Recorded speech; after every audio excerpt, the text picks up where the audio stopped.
Alright, so I want to talk to you about one of my favorite builds of all time, which is the Discharge Marauder. We're going with Juggernaut instead of Chieftain because the painted tower shield, which made the Chieftain possible, is not HCSSF friendly at all this league, even less so than normal, because the lighthouse map where it was farmed has been rotated out of the atlas. So that's why Juggernaut. Now, Juggernaut sustains endurance charges for discharge via two nodes: Unflinching, which says 30% chance to gain an endurance charge when you're hit, 25% chance anytime you gain endurance charges, you get the maximum, and you gain one endurance charge every second guaranteed if you've been hit recently. So between this and Unyielding, which says 25% chance to gain an endurance charge when you stun an enemy, we have absolutely no problem sustaining endurance charges while mapping, because when you run up, you blow up the screen because Discharge has a massive AoE. Every single one of those enemies that just died is going to give you a 25% chance to gain endurance charge because they were all stunned, because the hit for Discharge is over 200,000, so that's definitely going to stun them.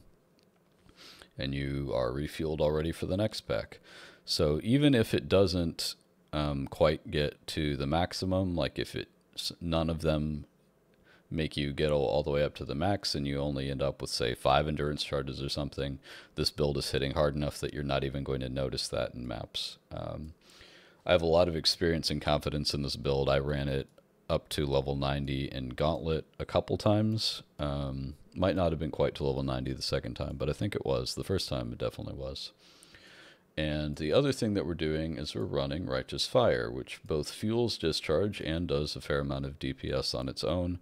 So anything runs up to us, it burns up, but we're clearing packs so fast it's sort of unlikely that they're even going to get a chance to get burned by Righteous Fire.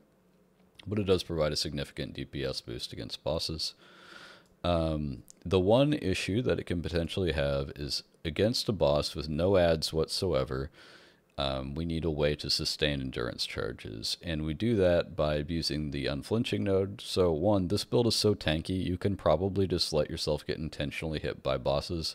I literally did that in Gauntlet before Forbidden Right existed and had no issue, but obviously that's not going to be the most appealing thing to everyone, so thankfully, Forbidden Right is in the game now. It's very easy to hit ourselves and just start that count where we're getting an endurance charge every second with the chance to get maximum endurance charges. And that'll make it very easy to sustain even against a boss.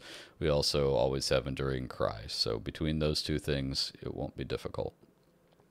So playstyle against packs is easy: blow up, run, blow up, run. But against the boss, to get maximum DPS, we're going to want to activate Infernal Cry, which covers them in Ash.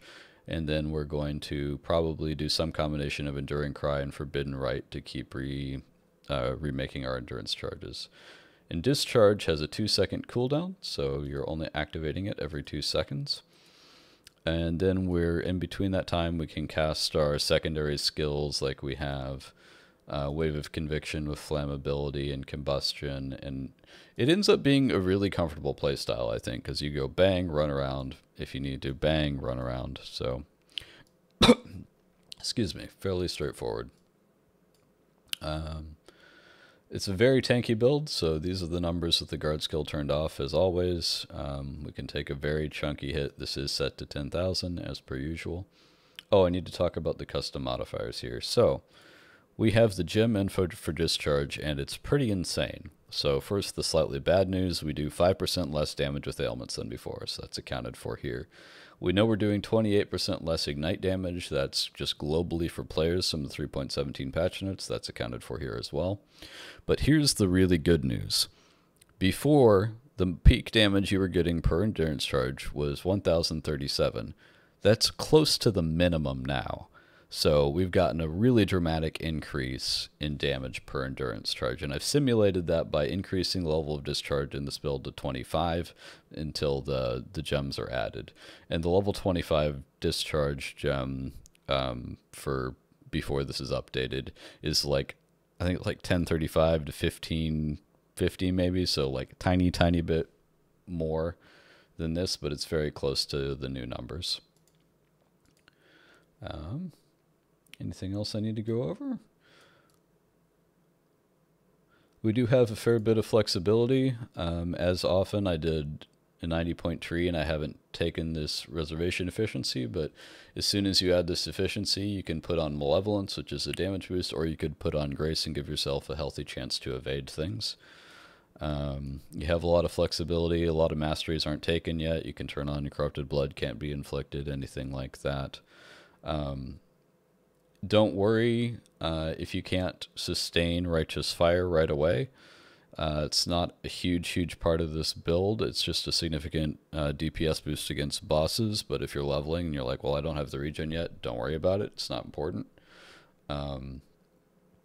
Yeah, we don't need 2 6 links, which is what I have it set as now, because I had both a staff and a body armor, so I might as well set it up that way. But since you're unlikely to have that at league start, you want to prioritize Discharge, because that's your main damage. That provides about almost 800,000, and Righteous Fire only provides about 330,000 for full DPS of 1.1 mil.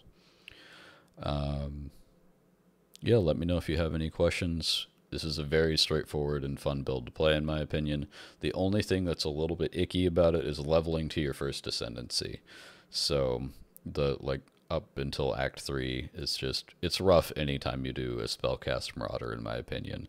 So you'll probably level just taking generic life nodes and using your personal favorite melee skill until you get there, and then you'll switch off to Discharge as soon as you'll get Discharge at the Ciosa in Act 3, and then, but you won't want to switch to it right away until you have the Unflinching node by ascending to Juggernaut. So yeah, that is the build. Let me know if you have any questions, and I will see you in the next one. Bye-bye.